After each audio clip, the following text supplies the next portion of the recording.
रूस की सत्ता पर समाजवादियों ने कब कब्जा कर लिया था? तो रूस की सत्ता पर समाजवादियों ने 1914 में, 1917 में, 1916 में, 1921 में।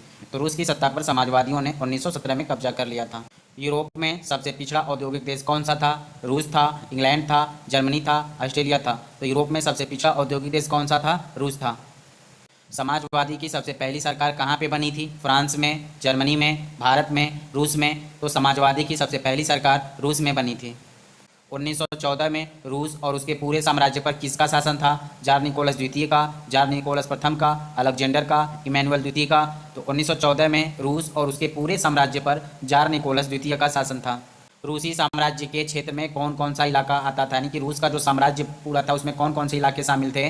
तो उसमें था मास्को के आसपास का क्षेत्र था, आज का जो फिनलैंड है वो था, Latvia, Lithuania, Estonia, Poland, Ukraine, Belarus के कुछ हिस्से थे, यानी बेलारूस के कुछ हिस्से थे। ठीक है। आज का मध्य एशिया है, जॉर्जिया था, आर्मेनिया था, अजरबैजान था, यानी कि रूस साम्राज्य जो था उसमें कौन कौन से इलाके आते हैं? तो मास्को के आसपास का क्षेत्र था। एकदम ध्यान देना है एक एक पॉइंट की, मास्को के आसपास का क्षेत्र था। आज का जो फिनलैंड है वो था, लातविया था, लिथुआनिया था, एस्टोनिया था, पोलैंड था, यूक्रेन था और बेलारूस के कुछ हिस्से थे। बेलारूस का पूरा हिस्सा नहीं था, बेलारूस के केवल कुछ हिस्से थे। आज का मध्य एशिया जॉर्जिया, आर्मेनिया और अजरबैजान था। रूस का साम्राज्य कहाँ तक फैला हुआ था? अटलांटिक महासागर तक, प्रशांत महासागर तक, अंटार्कटिका तक, हिंद महासागर तक। तो रूस का साम्राज्य प्रशांत महासागर तक फैला हुआ था। रूस में किस धर्म के लोग ज़्यादा थे? ग्रीक ऑर्थोडॉक्स क्रिश्चियनिटी, रूसी ऑर्थोडॉक्स क्रिश्चियनिटी, कैथोलिक, प्रोटेस्टेंट। तो रूस में किस धर्म के लोग ज़्यादा थे? तो रूस में रूसी ऑर्थोडॉक्स क्रिश्चियनिटी के लोग ज़्यादा थे। रूस में रूसी ऑर्थोडॉक्स क्रिश्चियनिटी के अलावा और कौन से धर्म के लोग थे? पहला कैथोलिक, दूसरा प्रोटेस्टेंट, तीसरा मुस्लिम, चौथा बौद्ध।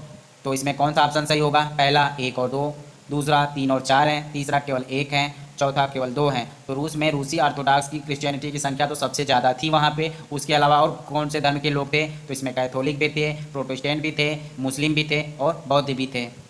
रूसी ऑर्थोडॉक्स क्रिश्चियनिटी किस चर्च से उपजी शाखा है? ग्रीक ऑर्थोडॉक्स चर्च से, कैथोलिक चर्च से, प्रोटेस्टेंट चर्च से, चर्च ऑफ ग्रेट ब्रिटेन से। तो किससे उपजी शाखा है? तो ग्रीक ऑर्थोडॉक्स चर्च से उपजी शाखा है।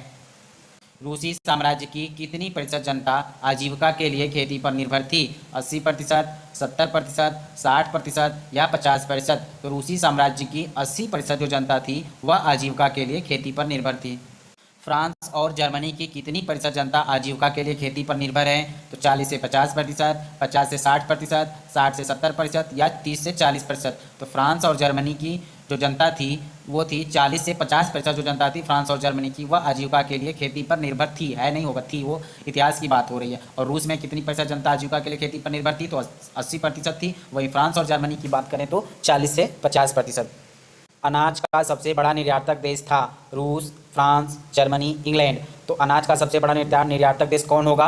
तो रूस होगा। रूस क्यों होगा? क्योंकि वहाँ पे 80% जनसंख्या जो थी वो कृषि पे डिपेंड थी, तो इसलिए वहाँ पे औद्योगिक क्षेत्र भी नहीं था। वहाँ पे सबसे कम औद्योगिक क्षेत्र वाला भी हमने पढ़ा ऑप्शन में कौन था? रूस था। तो रूस जब औद्योगिक क्षेत्र में भी कम था और वहाँ की ज़्यादातर जनसंख्या कृषि पे डिपेंड थी, तो उत्पादन ज़्यादा होगा, तो सबसे बड़ा निर्यातक देश भी कौन बनेगा? तो रूस होगा।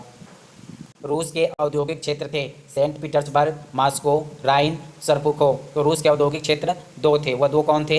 1 और 2 थे, 3 और 4 थे, केवल 1 थे, केवल 2 हैं, इनमें से सभी हैं। तो इसमें से ऑप्शन से हमें ढूंढना है। तो रूस के जो औद्योगिक क्षेत्र केवल 2 थे, एक था सेंट पीटर्सबर्ग और एक था मॉस्को। 2 ही जो क्षेत्र थे वो रूस के औद्योगिक क्षेत्र के अंतर्गत आते हैं, सेंट पीटर्सबर्ग और मॉस्को। निम्नलिखित में से सत्य कथन छांटिए। रूस में ज़्यादातर उत्पादन कारीगर करते थे। दूसरा, कारीगरों के वर्कशॉप के साथ साथ बड़े बड़े कल कारखाने मौजूद थे। तीसरा, रूस में बहुत सारे कारखाने कब चालू हुए। चौथा, रूस में रेल का नेटवर्क और निवेश कब फैलाया गया था। यहाँ कब नहीं होगा, यहाँ पे कम होगा। क्या होगा? कम होगा। ये जो दिया है कब, ये कब नहीं होगा, ये होगा कम। ठीक है। तो यहाँ से जो ऑप्शन दिया हुआ है हम देखते हैं। ऑप्शन जो ऑप्शन दिया हुआ है कि रूस में पहला है, तो ऑप्शन यहाँ पूछा है कि 1 और 2 होंगे या 3 और 4 होंगे, केवल 1 होगा, केवल 2 होगा, इनमें से सभी होगा। तो रूस में ज़्यादातर उत्पादन कारीगर थे, ये बात सही है। कारीगरों के वर्कशॉप के साथ साथ बड़े बड़े कल कारखाने भी मौजूद थे, ये भी बात सही है। रूस में बहुत सारे कारखाने कम चालू हुए थे, ये भी बात सही है। और रूस में रेल का नेटवर्क और निवेश कम फैलाया गया था, क्योंकि वहाँ पे उत्पादन था ही नहीं, तो कारखाने ज़्यादा होंगे नहीं और ना ही उनके लिए रेल का नेटवर्क और निवेश फैलाया जाएगा। तो ये चारों बात क्या है, सही है वहाँ पे रूस के लिए। अगला प्रश्न है कि रूस में रेलवे नेटवर्क और निवेश फैलने से किन क्षेत्रों में वृद्धि हुई थी। तो कोयला उत्पादन में 2 गुना की वृद्धि हुई, स्टील उत्पादन में 4 गुना की वृद्धि हुई, कि कोयला उत्पादन में 4 गुना की वृद्धि हुई या स्टील उत्पादन में 2 गुना की वृद्धि हुई। कौन सा ऑप्शन सही होगा इसमें?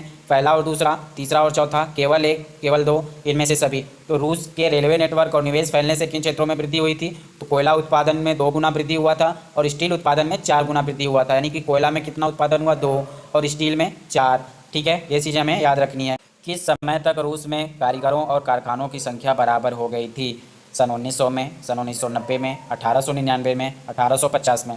तो किस समय तक रूस में कारीगरों और कारखानों की संख्या बराबर हो गई थी, यह प्रश्न है। तो 1900 ईस्वी तक रूस में कारीगरों और कारखानों की संख्या बराबर हो गई थी। ठीक है, अगला प्रश्न है, रूस के कारखाने किसके निजी क्षेत्र में आते थे? उद्योगपति के क्षेत्र में, सरकार के क्षेत्र में, 1 और 2 दोनों के क्षेत्र में, या इनमें से कोई नहीं? तो रूस के कारखाने किसके निजी क्षेत्र में आते थे? तो जो रूस के कारखाने थे वह उद्योगपति और सरकार इन दोनों के निजी क्षेत्र में आते थे। सरकारी विभाग बड़ी फैक्ट्रियों पर नज़र क्यों रखते थे? मजदूरों के न्यूनतम वेतन की जांच के लिए, मजदूरों के काम की पाली के लिए, 1 और 2 दोनों, या इनमें से कोई नहीं? तो सरकारी विभाग की बड़ी फैक्ट्रियों पर नज़र क्यों रखते थे? तो बड़ी फैक्ट्रियों पर नज़र इसलिए रखते थे क्योंकि वहाँ पे मज़दूरों को परेशान किया जाता था, इसलिए उनकी देखभाल करने के लिए, यानी मज़दूरों के न्यूनतम वेतन की जांच के लिए और मज़दूरों की काम की पाली के लिए ध्यान दिया। कारीगरों की इकाइयों और वर्कशॉप में काम की पाली प्रायः कितने घंटे तक चली जाती थी? 15 घंटे तक, 10 घंटे तक, 8 घंटे तक, 9 घंटे तक। तो कारीगरों और इकाइयों और वर्कशॉप में, कारीगरों की इकाइयों और वर्कशॉप में काम की पाली जो थी वो प्रायः 15 घंटे तक चली जाती थी। इसलिए सरकार ने जो बड़ी बड़ी फैक्ट्रियाँ थी उनके ऊपर देखभाल करने के लिए कर्मचारियों की नियुक्ति। कारखानों में मजदूर कितने घंटे तक काम करते थे? 10 से 12 घंटे, 10 से 15 घंटे, 8 से 10 घंटे, 5 से 6 घंटे। तो यहाँ हमें एक चीज़ यह ध्यान देना है, तो यहाँ पूछा है कि कारखाना में मजदूर कितने घंटे काम करते थे? तो कारखाना में मजदूर 10 से 12 घंटे काम करते थे। और कारीगरों जो जिनकी इकाइयाँ और वर्कशॉप थे, तो इकाइयों और वर्कशॉप में वो कितने घंटे तक काम चला जाता था? उनका 15 घंटे तक। और वहीं कारखाना में कितने घंटे तक काम चला जाता था? तो 10 से 12 घंटे तक। मजदूरों को रहने के लिए दारमिनतकारी और कमरों की व्यवस्था किस देश में की गई थी? तो मजदूरों को रहने के लिए दारमितरी और कमरों की व्यवस्था रूस में की गई थी।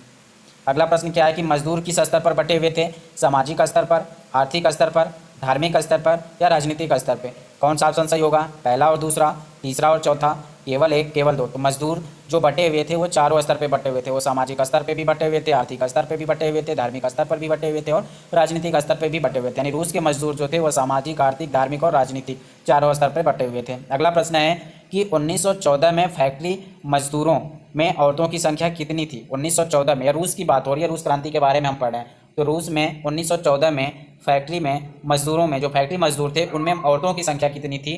तो 1914 31% थी, 35% थी, 40% थी, या 17%?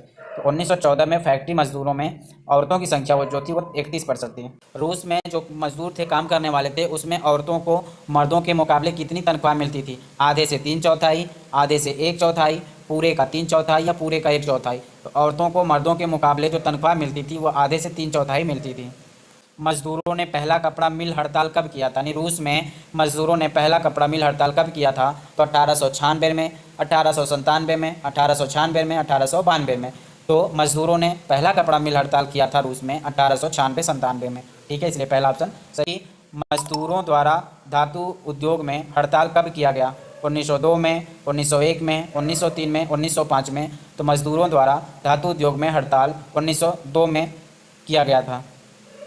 रूस में देहात की ज़मीन पर ज़्यादातर खेती कौन करता था? किसान करते थे, ज़मींदार करते थे, 1 और 2 दोनों करते थे, इनमें से कोई नहीं? तो रूस में देहात की ज़मीन पर ज़्यादातर खेती किसान के द्वारा की जाती थी। रूस के विशाल संपत्ति पर किस वर्ग का कब्जा था? सामंतों का, राजशाही का, ऑर्थोडॉक्स चर्च का, इनमें से सभी का? कौन सा ऑप्शन सही होगा? पहला, दूसरा, तीसरा, चौथा, या केवल एक, या केवल दो, या इनमें से सभी? तो रूस में जो विशाल संपत्ति थी उस पर किस वर्ग का कब्जा था? तो उस पर सामंतों का कब्जा था, राजशाहियों का कब्जा था, ऑर्थोडॉक्स चर्च का भी कब्जा था, यानी इन तीनों का कब्जा था वहाँ पे। रूस के समाज में मजदूर और किसान में क्या संबंध थे? मजदूर कारखानों और वर्कशॉप में बटे हुए थे, किसान गरीब और अमीर में बटे थे, 1 और 2 दोनों, इनमें से कोई नहीं? तो रूस के समाज में जो मजदूर और किसान थे उनमें यही संबंध था कि मजदूर जो थे वह कारखानों और वर्कशॉपों में बटे हुए थे, ये ऑप्शन सही है। किसान गरीब और अमीर में भी बटे हुए थे, ये भी ऑप्शन सही है। तो इस तरह से 1 और 2 दोनों ऑप्शन सही हो जाएगा। अगला प्रश्न है, रूस और फ्रांस और ब्रिटेन के किसानों में क्या अंतर था? रूस, फ्रांस और ब्रिटेन के किसानों में क्या अंतर था? तो रूस के किसान क्या थे? रूस के किसान जो थे वे धार्मिक थे, इक्का दुक्का किसानों को छोड़कर नवाबों और संतों का सम्मान नहीं करते थे। यानी रूस के किसान जो थे वो धार्मिक थे। दूसरा ऑप्शन में लिखा है कि जो रूस का अगर इक्का दुक्का किसानों को छोड़ दिया जाए तो पूरे जो जितने बचे किसान थे वो नवाबों और संतों का सम्मान नहीं करते थे। तीसरा लिखा है नवाबों की ज़मीन छीनकर किसानों में बांटती जाती थी।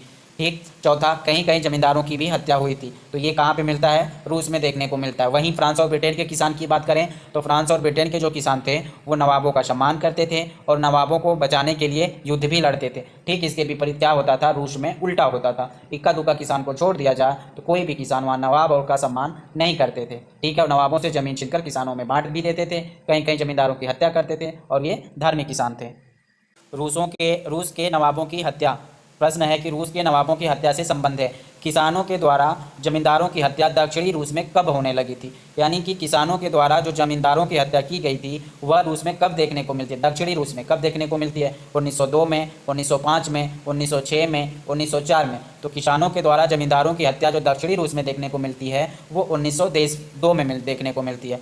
किसानों के द्वारा जमींदारों की हत्या पूरे रूस में कब होने लगी थी? 1902 में कि 1905 में कि 1906 में कि 1904 में? तो यहाँ पे बात होगा कि रूस के जो किसान थे और रूस के जो नवाब थे इन दोनों में बहुत लड़ाइयाँ होती थी। तो रूस के किसान जो थे वो नवाबों की हत्या करने लगे। दक्षिणी रूस में नवाबों की हत्या का घटना कब देखने को मिलता है? तो 1902 में देखने को मिलता है। और पूरे रूस में, अगर पूरे रूस की बात करें, क्वेश्चन पूछेगा कि पूरे रूस में नवाबों की हत्या का कब देखने को मिलता है? तो 1905 में। और दक्षिणी रूस में कब देखने को मिलता है घटना? तो 1902 में देखने को मिलता है। किस देश के किसान अपने अपने ज़मीन अपने कम्यून को सौंप देते थे? रूस के किसान थे, फ्रांस के किसान थे, इंग्लैंड के किसान थे कि पूरे यूरोप के किसान थे? तो रूस के किसान जो थे वो अपनी अपनी ज़मीन अपने कम्यून को सौंप देते थे। प्रत्येक परिवार को ज़रूरत के हिसाब से किसान को ज़मीन कौन बांटता था? कम्यून बांटता था, राजा बांटता था, जमींदार बांटता था, दीवान बांटता था? तो प्रत्येक परिवार को ज़रूरत के हिसाब से ज़मीन कौन बांटता था? तो कम्यून बांटता था। क्यों? क्योंकि किसान जो थे वह अपने अपने ज़मीन को अपने किसको सौंप देते थे? तो कम्यून को सौंप देते थे। फिर कम्यून क्या करता था कि परिवार की ज़रूरत के हिसाब से उस ज़मीन को लोगों के बीच में, किसानों के बीच में बांट दिया। अलेक्जेंडर स्लावोनिक के बारे में सत्य कथन क्या है? तो अलेक्जेंडर स्लावोनिक क्या था? तो इसका लिखा है पहले ऑप्शन में कि इसकी पुस्तक का नाम था on the eve of 1970 reminiscences from the revolutionary underground. ठीक, इसकी पुस्तक का नाम क्या था? On the eve of 1970 reminiscences from the revolutionary underground. दूसरा पॉइंट में क्या लिखा है? इस पुस्तक में विवरण दिया कि समाजवादी कार्यकर्ता एक कारखाने और दुकान में जाकर प्रचार करता था। किस पुस्तक में लिखा है और किसने लिखा था? अलेक्जेंडर स्लावोनिक ने। और ये क्या था? यह एक पत्रकार था। और अध्ययन चक्र भी चलाए जाते थे। और क्या होता था वहाँ पे? अध्ययन चक्र चलाया जाता है। यह घटना किसमें लिखी गई थी? तो अलेक्जेंडर स्लावोनिक के बारे में तीनों कथन क्या है? सत्य है। अगला प्रश्न है कि रूस में कब तक सभी राजनीतिक पार्टियां गैर कानूनी थी? 1914 से पहले तक, 1917 से पहले तक, 1918 से पहले तक या 1919 से पहले तक? तो रूस में जो सभी राजनीतिक पार्टियां थी उनको कब तक गैर कानूनी घोषित किया गया था? तो 1914 से पहले तक जो रूस की पार्टियां, जो राजनीतिक पार्टियां थी वो गैर कानूनी थी। निम्नलिखित में से कौन सा कथन सही है? पहला, Russian social democratic workers party की स्थापना 1898 में हुई थी। रूसी सामाजिक लोकतांत्रिक मजदूर पार्टी की स्थापना समाजवादियों ने की थी। RSDWP की स्थापना कार्ल मार्क्स के विचार से प्रभावित थी। RSDWP को सरकार के आतंक के कारण गैर कानूनी संगठन के रूप में काम करना पड़ा था। ठीक है, तो इनमें से कौन सा ऑप्शन सही है? तो इसमें से चारों ऑप्शन सही हैं। मजदूर नहीं बल्कि किसान क्रांति लाएंगे, यह किसने कहा था? क्रांतिकारियों ने कहा था, समाजवादियों ने कहा था कि उदारवादियों ने कहा था, रूढ़िवादियों ने कहा था? मजदूर नहीं बल्कि किसान क्रांति लाएंगे, यह बात समाजवादियों ने कहा था।